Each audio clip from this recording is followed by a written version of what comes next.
Good morning, everybody. Welcome to the Flow Show, Tuesday, the 4th of November. And quite a bit going on in markets today. Got a few pairs on the move, a few currencies on the move as well. So lots to talk about this morning. Good morning, Kay. Morning, Ryan. Morning, everybody. Yeah, it's moving. Finally, should we say, or just the beginning of?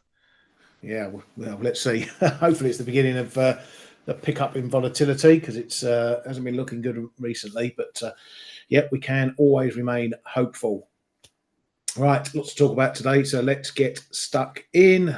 First things first, we've got over in North Korea, apparently, according to South Korean press, we've got little fat boy, our mate little fat boy, Kim Jong-un, is apparently willing to meet Trump. They met in Trump's first term, and it's possible they're going to meet again. So Trump's still going for that Nobel Peace Prize. On the other side, though, hot off the heels of Xi's meeting with Trump, Xi came out to reaffirm their strategic partnerships with Russia and all things like trade, commodities, and security. So just making everyone aware that while he might be talking nicely to Trump, him and Putin are still best mates for now. So that's a little bit of politics going on there. Over in Japan, we had the final manufacturing number for October, coming in a little bit softer at 48.2, so still in the negative there. We're getting more of an idea of the lay of the land regarding all the new Japanese politicians coming in, including the PM and finance minister. Takaichi, with a bit more guarded comments, I would say, in her comments overnight. She says she aims to boost tax revenue without hiking tax rates. She will present her growth strategy next summer. She's got her ministers already on the ball with that, compiling packages and whatnot. She's going to aim for growth via services and infrastructure. Also expects the BOJ to conduct policy aimed at stable, sustainable price targets. Then a little bit of a nod against the BOJ, saying that Japan is still halfway to achieving its price target with wage gains. A long way to go there. Now, this was a bit more guarded. She said the government will strategically deploy fiscal spending to boost household income, consumer sentiment, and generate a positive cycle that strengthens the economy. Again, it's more pop gun than bazooka type sentiment from her. And she also had a little bit of a dig. Her predecessor, RBA, saying Abenomics had limited success on a growth strategy. So a little bit, the market was expecting her to be a massive fiscal dove. She's yet to fulfill that role just yet, and a bit of a punt, shall we say, on any big fiscal measures until the summer. So the market taking that in its stride as well. We're also getting the lay of the land from Finance Minister Katayama. Seems she is in higher settings, shall we say, in terms of what's happening with the yen. She says she's closely watching FX moves with a high sense of urgency and is recently seeing one-sided rapid moves. I'd mark that down as sort of DEFCON 3, whereas some of the other finance ministers take a bit longer to go up the warning scale. She seems to jump straight in near the top end of that. So we're probably just waiting on the heavy speculation coming into the market, and then we might be one step from intervention, Kay. Oh yeah, it's actually a repeat of what she said right after the Bank of Japan. But yeah, even with the yen, let's say stabilizing, she still finds it a bit one-sided. So that's the thing. I just wrote up something in the room as well, because yeah, we could be forgiven for thinking after Takaichi met with Trump, Katayama met with Besant, and now we have those comments about Abenomics didn't produce enough. That Katayama said that they need to tackle inflation first.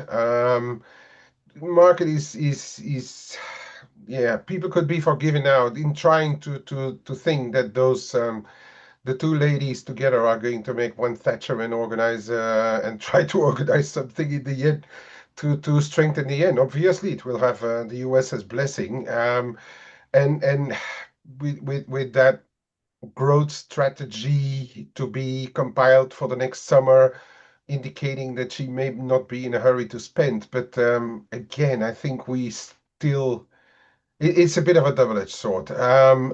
And yes, I mean people and especially retail traders, I would say, have always tried to counter everything that's happening in the market, and yen has been one of those currencies that the market has relentlessly tried to counter when it weakens, thinking that the next 6 months are going to be the yen months. But I still think we need to take it with the necessary caution, because yes, Katayama said something about that fighting inflation, which could be interpreted as saying, okay, Bank of Japan, you can go.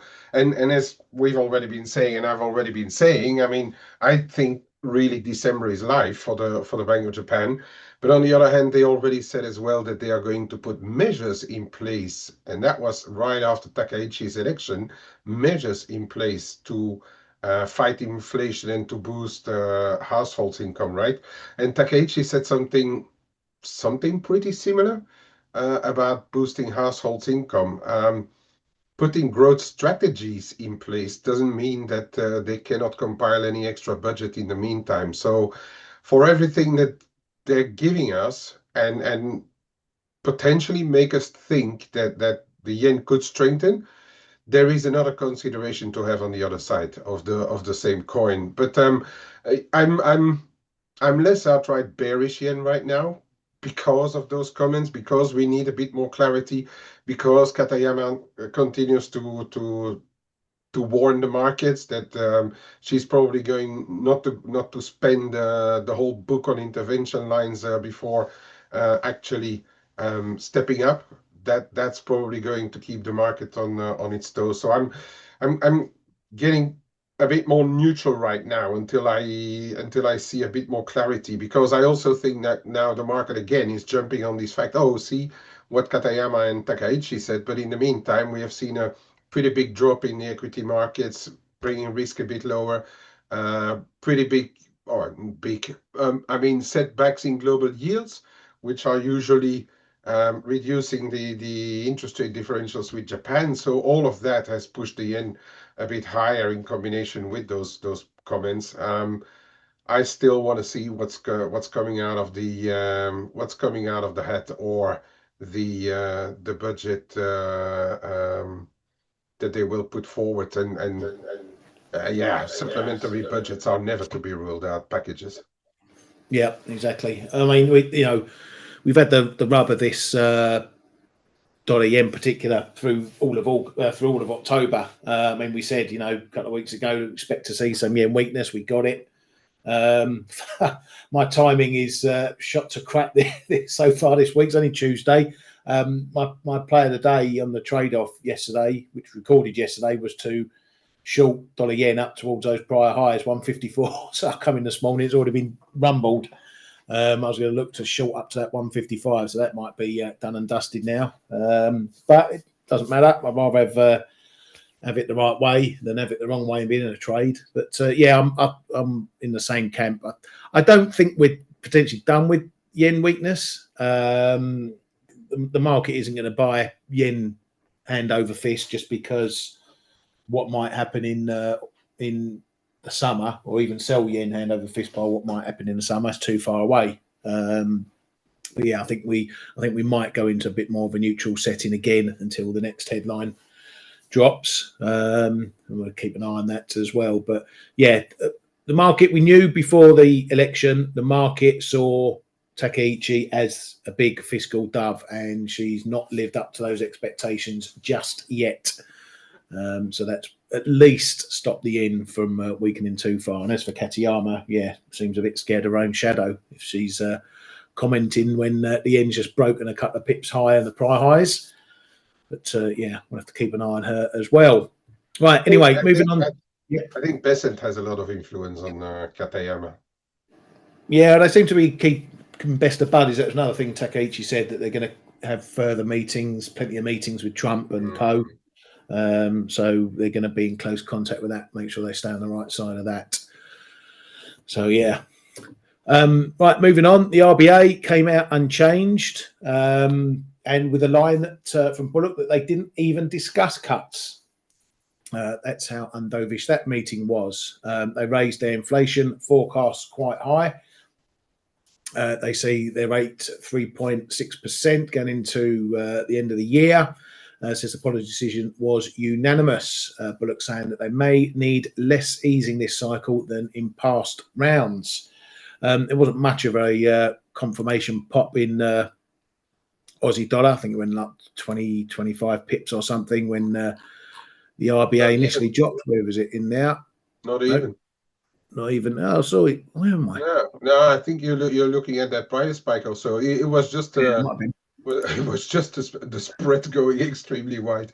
I think over the announcement. Yeah, it was probably right. Yeah, there we go. So small rift anyway, and then it was downhill from there. I mean, we were pretty much expecting it, Kay. Maybe the Aussie was just hanging around, get over the RBA hump before catching up with the rest of the dollar pairs going on. And here we are, just having a little nibble under the figure at the moment, 64.80 down here. So this is now probably going to be the test for the Aussie. Can it look as supported as it has been? Now we're over that hump. Yeah, I mean, exactly, Ryan. We said it yesterday, right? The confirmation, and then just look at what the Aussie does afterwards. The dollar is stronger.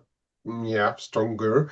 And yeah, they're both the antipodians, and antipodians are always a risk currencies as well. You look at the metals are coming off, the equity markets are coming off, the commodities are in the red as well, and all of that is weighing, and so yeah, the Aussie just caught up with the rest of the markets.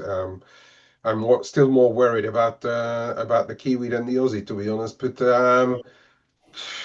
yeah, it's right here and now. I'm not extremely tempted to do much, but we have two decent levels below there, right? If we continue to slip and slide, you got that 64.75.80, and then that infamous 64.40 from where it bounced pretty nicely every time. So those are two. For traders, those are two pretty decent levels, depending on which side of the market you want to be at. Those are two really good levels to watch, and then your blue zone there starting around 30 or so, and then up to 45.50, and then that's your topside zone. Get outside of those levels, and probably the Aussie is going to add another % or so to the moves. It's nice to have those levels, even if we don't want to do anything specifically at the figure. We know that the next 20, 30, 40 points either side are going to provide with some clues. Yep, and then we use the fibs to gauge what the trend's doing overall. So yeah, plenty of big levels going on. Eddie, we spoke about this yesterday. There's a lot of dollar strength. Well, firstly, everyone knew the RBA was going to stay on hold. It wasn't a shock. And we were saying yesterday that the price could have been holding up just for the market to get over the hump. I mean, when we did the flow show yesterday, we were up around where were we? For Monday. So when we were doing the flow show, we were just messing around this zone, and then we had a little break in the afternoon. So the market was looking a bit resilient, but it knew it wasn't going to get a rate cut. And if it wasn't going to get a rate cut, the chances are that they'd stay on hold for a while. Wasn't going to be a shock either. We knew the US dollar was strong, as we saw what was happening in cable, the euro, everything else. So you have a pair that is not conforming to what's happening in the broader US dollar. And then the RBA confirms that they're not doing anything. and then the market can carry on. And as Kay says, then we've got stocks coming down. So you've got the risk element there. You've got gold coming down. You've got the commodity element there. So the RBA move was nothing. Okay. No one should have been expecting the Aussie to ramp up 200 pips just because they stayed on hold. We were looking for maybe 20, 30 pip confirmation at most, and then that would reverse. So it's gone exactly as we thought it would go. And that's why you have to understand what a market is thinking going in. It's not just a mechanical, the RBA didn't cut, so Aussie must go up. What was the market doing going in? And I think we covered that pretty well yesterday. Right, moving on over to the SMB. And Shudin, if I'll get the name right, says our monetary policy is aimed at ensuring price stability. Our interest rates are where they should be, but we are keeping our interest rates low so that inflation remains in the range of price stability. We will only use negative interest rates when necessary. We've got a very strange thing happening today. Rachel Reeves, the Chancellor, decided she wanted to front run the budget with a press conference, which turned out to be a load of old waffle bollocks. A lot of people were expecting her to confirm what she was going to do in the budget. She all but did without saying it. Some of the key lines saying that everyone will have to do their bit in the future, i.e. they're going to spank us with tax rises and whatnot. So a bit of a strange one because she didn't mention any policies really. So one wonders why come out and talk and say it. She's preparing obviously everyone for the worst, getting out in front it seems. The pound is looking softer, obviously, but there's a bit of divergence going on. I was keeping an eye on bond yields to see what they made of it, and they were okay. We saw bond yields coming down a bit, which if the bond market was worried about the fiscal picture, then we could have seen those rallying, which would have probably added to the pound coming off more. So bond market stayed relatively stable. I have a quick look, show you a quick look. I've got them here. We'll go into 10-year gilts. So we're pretty much back in the range. Yields were coming down a little bit there. There is a bit of a story doing around from a think tank, for what they're worth, saying that her black hole may not be as big as expected, but we'll wait for confirmation of that. But overall, the pound getting a little bit of a kiboshing through her comments. So we're still expecting bad news. Kay, I think it's going to be a measure of what the pound does now, particularly euro sterling, as to whether we can get back to these highs, or is this up here sort of peak pricing ahead of the budget? Yeah, I don't know either why she came out today, but I think her denial to answer any questions surrounding taxes is pretty clear that there will be taxes. If you don't deny it, it's probably going to be there. We have to take into account that we have Bank of England coming up. Or was it the aim of her intervention? Was it aimed at pushing Bank of England over the edge to cut rates before she slaps on taxes, so she can borrow, or to fill her gap, she can borrow a bit cheaper? That's maybe the conspiracy. That did cross my mind briefly. Yeah, I have to admit, but that's going a bit too far coming out of the press. it's actually putting too much intelligence in her intervention. Yeah, exactly. Yeah, but really, I think the market they don't like anything of what's going on right now, and we have seen an ideal hold of that euro sterling yesterday, or even overnight. We came close, and I'm a little bit annoyed with myself. Yesterday I had a bid in at 87.55, and why not put it on the top end of the support zone? Yeah, I still think the sterling is something is a currency that's not going to find too many friends, especially if that Bank of England will be taken over the edge, we can see like an extra move lower in the pound. But the thing we spoke about yesterday is still also very much in my mind, is that are we not selling sterling, and then at the day of the budget, the whole thing flips around. And I'm going to be really I think I'm going to be flat going into the budget, but for now I want to keep my euro sterling, the base euro sterling long, because I think Bank of England could come up with a dovish surprise on Thursday, and then we are going to trade above that 88 17 19 there. So 78.6 of that move post after move after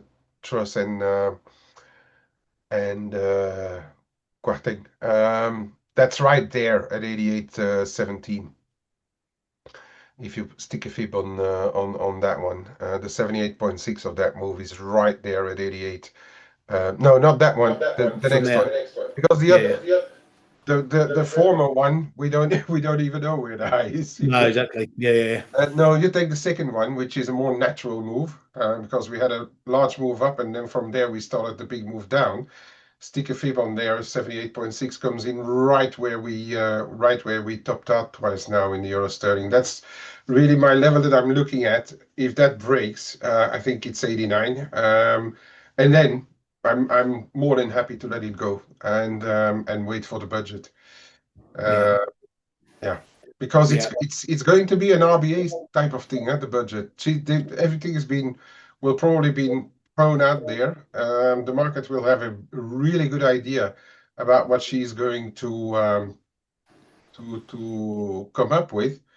And do we really want to be short sterling into the budget? I don't know.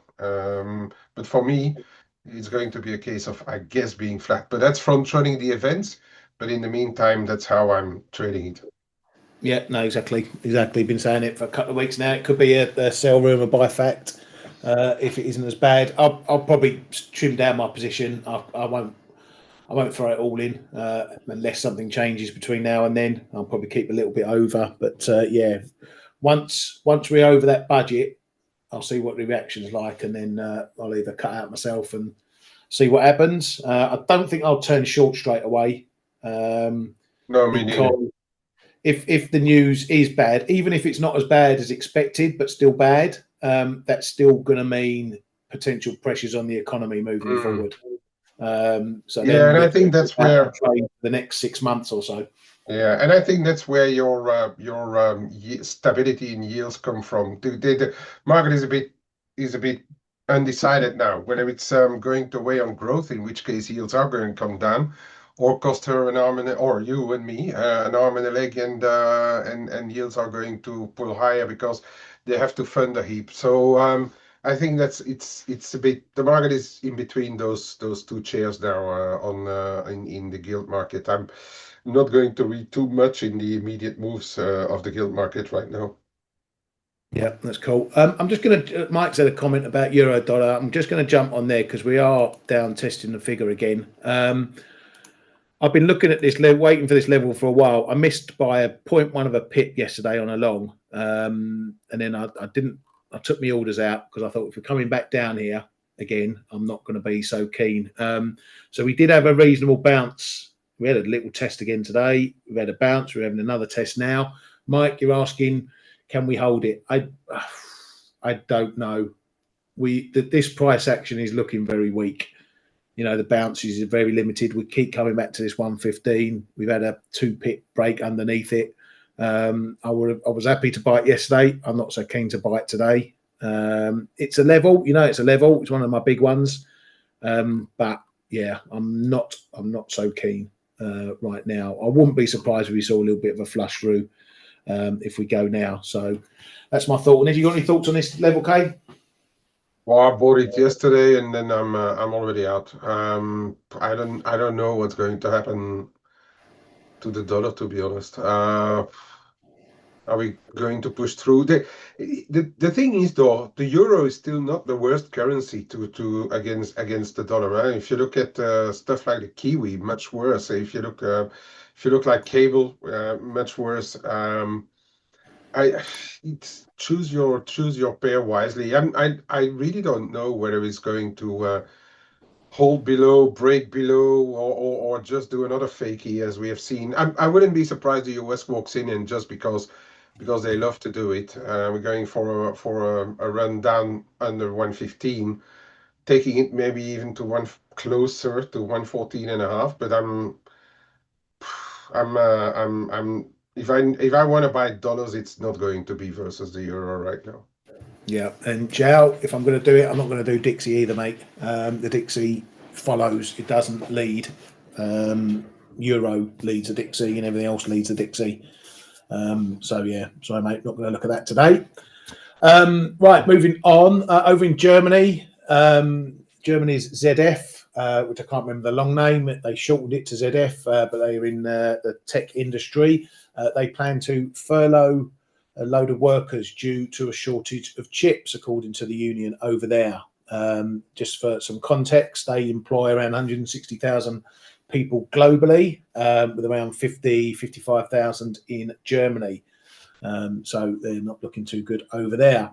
ECB's Ren sees inflation risks as two-sided, says uncertainty has eased, but it remains considerable. He has confirmed he's going to run for the ECB vice presidency to replace De Guindos. Now that's a bit of news because there were expectations that he might put his hat in the ring for the top job, i.e. Lagarde's job. But it seems he's happy going in at VP. Let's see if he gets it and if he manages to speak more than De Guindos has.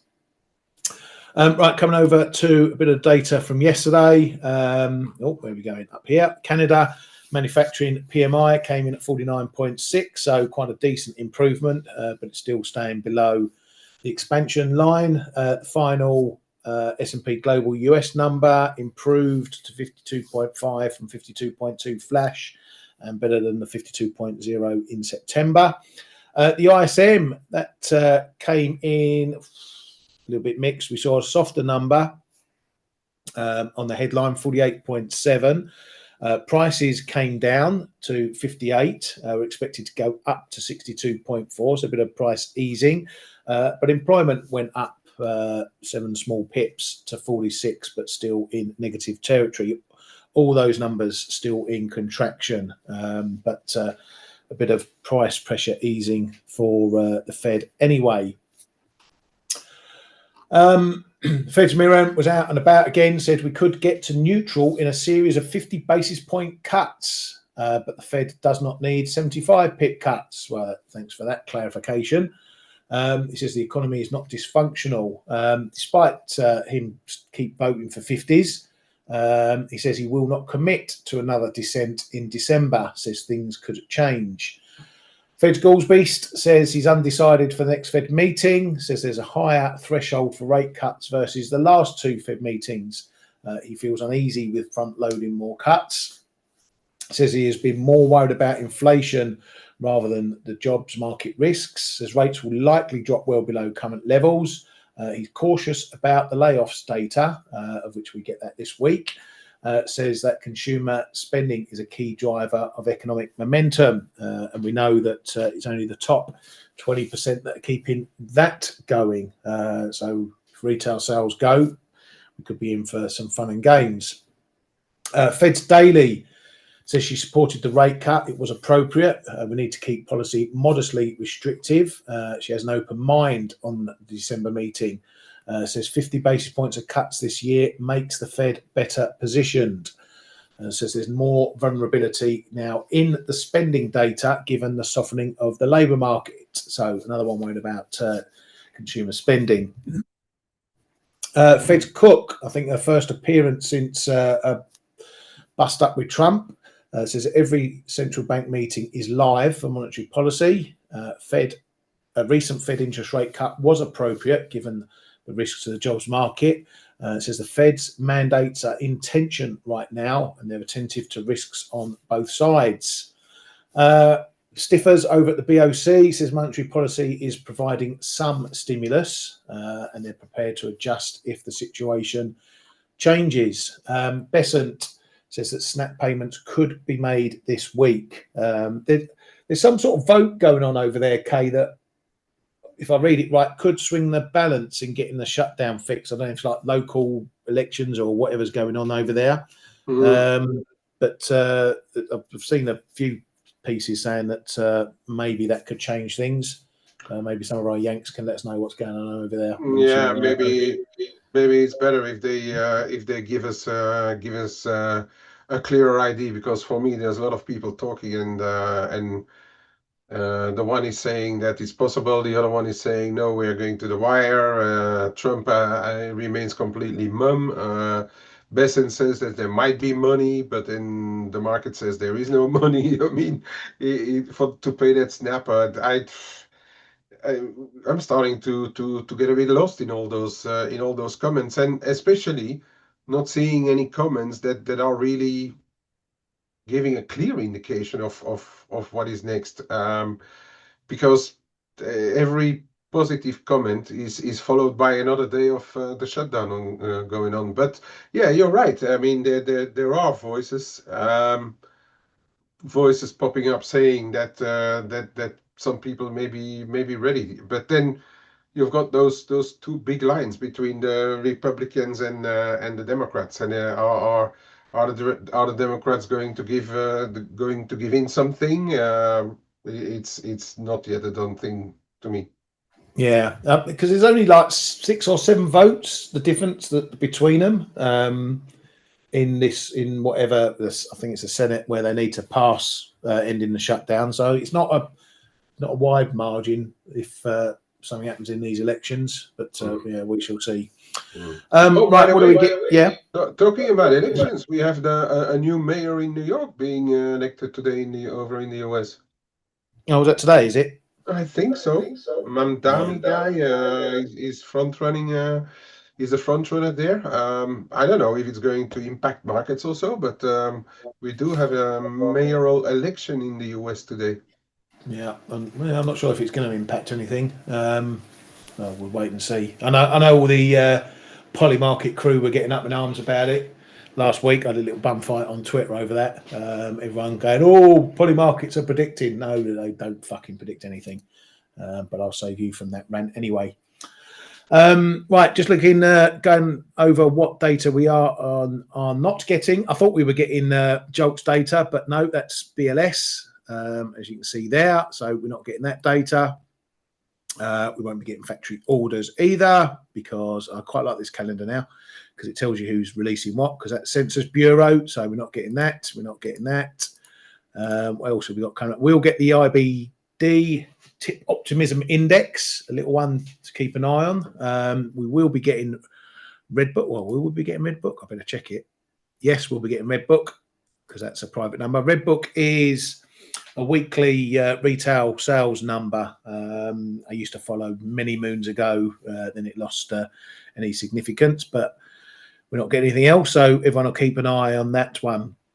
We also get the Atlanta Fed Q4 preliminary GDP now. Their Q3 number went up to 4% after the ISM yesterday from 3.9%. So their wet seaweed in the shed is still predicting the economy to be ticking along nicely. So apart from that, we're not getting NAFL later on this afternoon. Some Canadian trade data for probably beginning of the year, if you need some data fix there.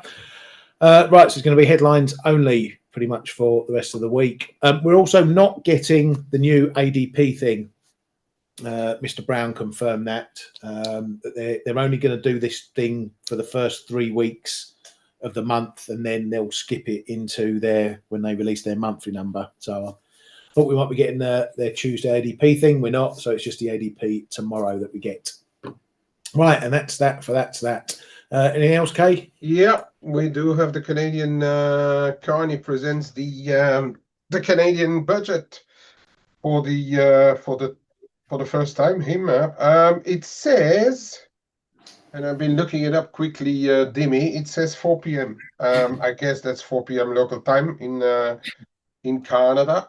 So that's going to be Carney presenting the budget.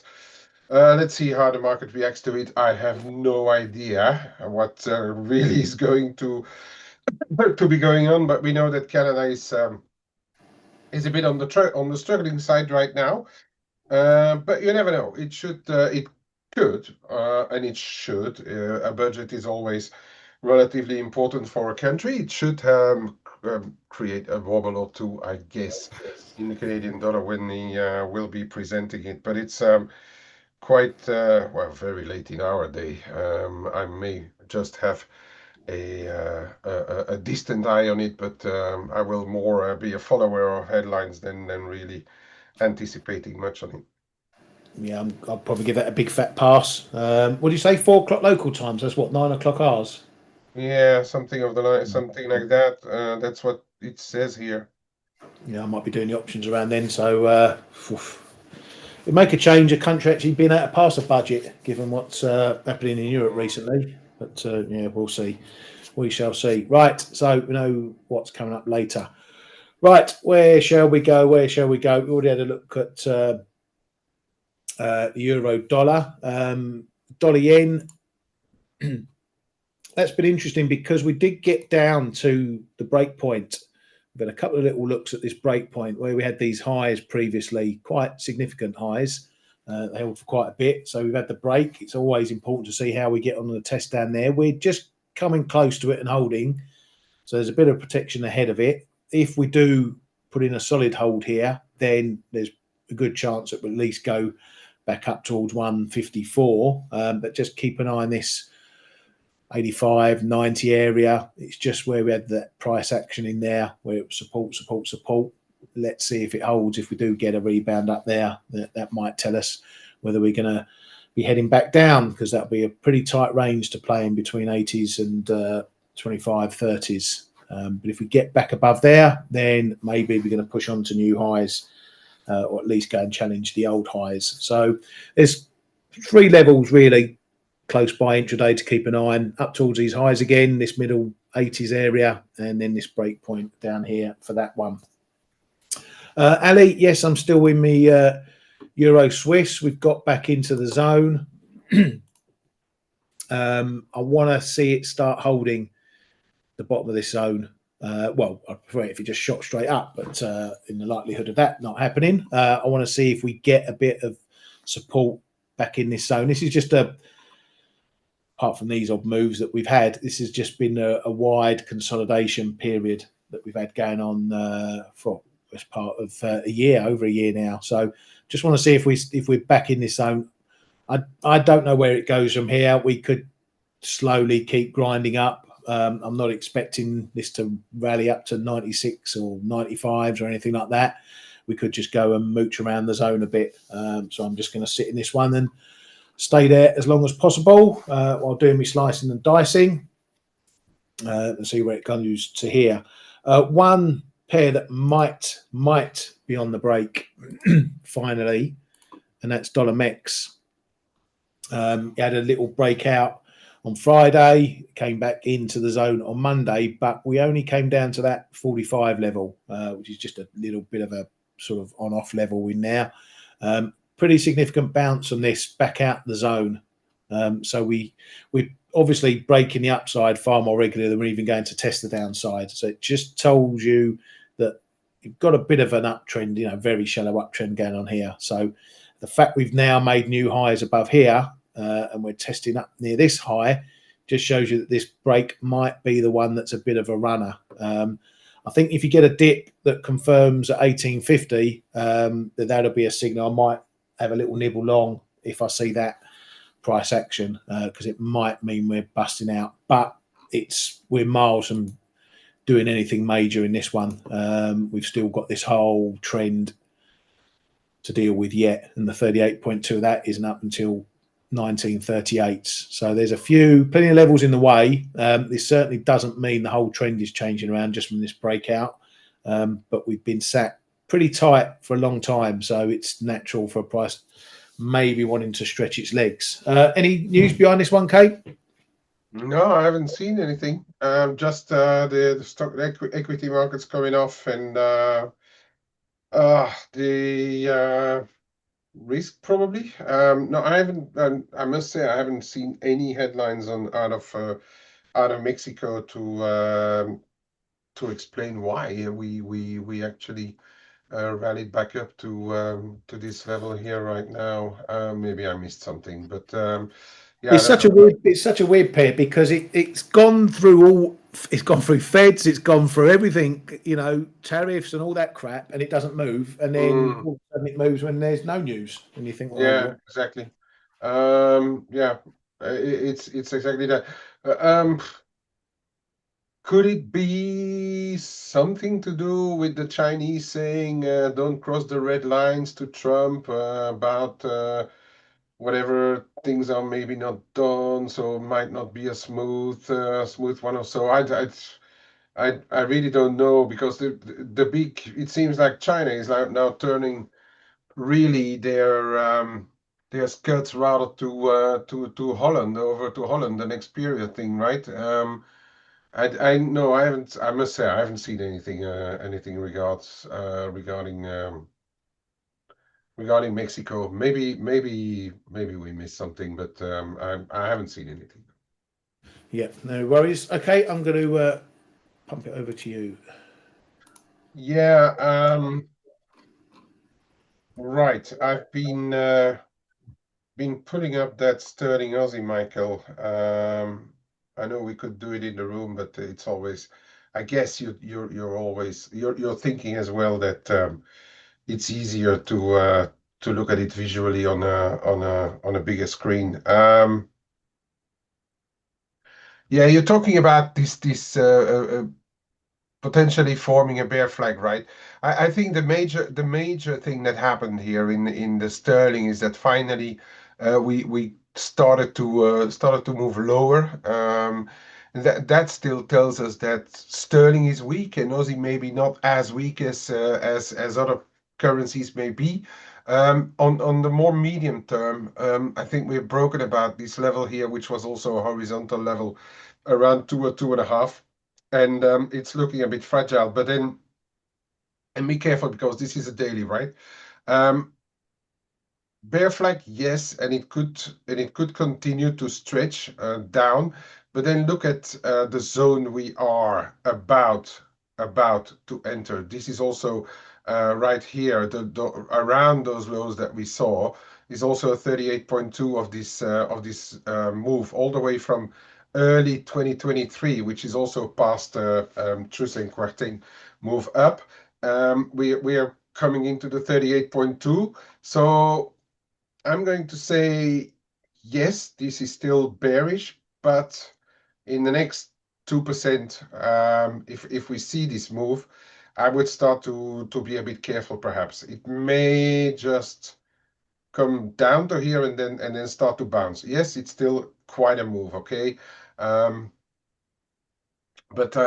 yeah, in the shorter end, I see what you mean about doing a bear flag of so, but it's relatively steep. Do you really think that's worth calling a bear flag this one? Yeah, okay. If you look at it on the hourly, it's a bit clearer, of course. Yeah, if you look at it like this and this, yes, that's the possibility whether you put it here or there. So it gets back below 20050. 20020. It's probably ready for another leg lower. Right. Swiss. Ryan already showed the Euro Swiss. The dollar Swiss. We are moving higher. We've broken above this 8040. We are moving higher up into the 81s, and then I think the next. And then we're coming back to what we were talking about in the euro dollar as well.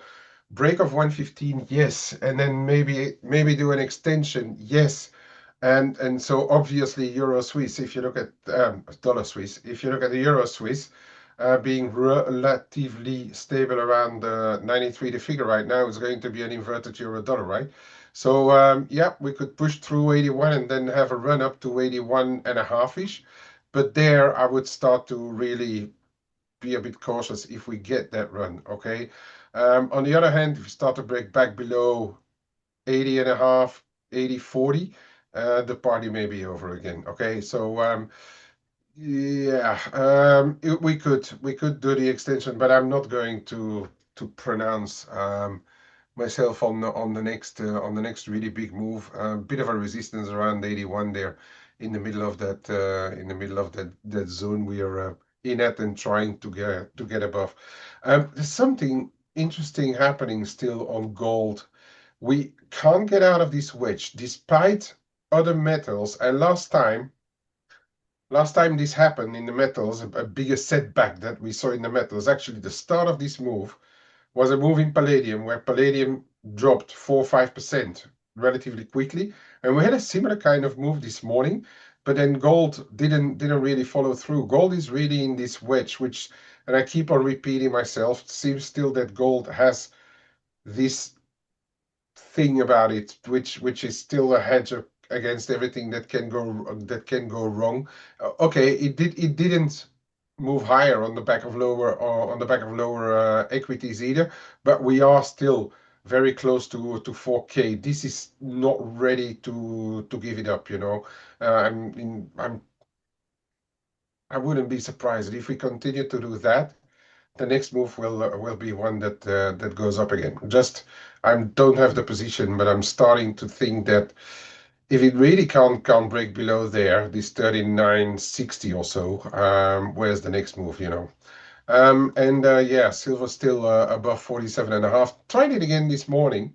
This 47.5 shaping up as being a bit of the pivot in between that right in the middle of the bigger range, right? So we were playing the ping pong above that 47.5. If we manage to get down, we may be playing a bit of ping pong in the lower half of that fresher range. What else are you guys? What else are you guys up to? The S&P. It's below 6,800. Was a bit of a level of mine here, around that 6,800. So we're below. There is, for me, the potential that we trade a little lower still, around 67 and a quarter. Okay, but then once we start to change another big figure, and this is the prior low here, by the time if we get there, 66 and a half ish, this blue line will have come up there. And could it just be that we will stop there again? I'm not going to potentially buy, because we've been speaking about that as well. The longer the shutdown goes on, in theory, the worse it should be for markets, right? Because the more uncertainty we create, the more people are missing money, etc., etc. The logic would want that we continue just with the length of the shutdown to continue to filter lower. Are we going to break down? I don't know, but to me, the shutdown, the longer it takes, it can't be really bullish for equity markets, really. So I would say that rallies could probably see a few sellers pop up, and we are going to slip and slide lower. And that's it from me, Ryan. Back over to you, mate. Thank you very much, mate. Good stuff as always. Time's flown for this show. Quite a busy show, lots to get through. And yeah, hopefully we keep this volatility in for the rest of the day and get some good trading. Have a great day, everybody. We'll catch you all later on Face, those that are there. Otherwise, we'll see you on here tomorrow. Have a great day. Hey traders, this is Blake Morrow with ForexAnalytix. Thanks for stopping by our YouTube channel. Don't forget to like these videos, share them, and subscribe to our channel so you don't miss any of the content that we provide here for free. Thanks for stopping by. I'll see you in the next video.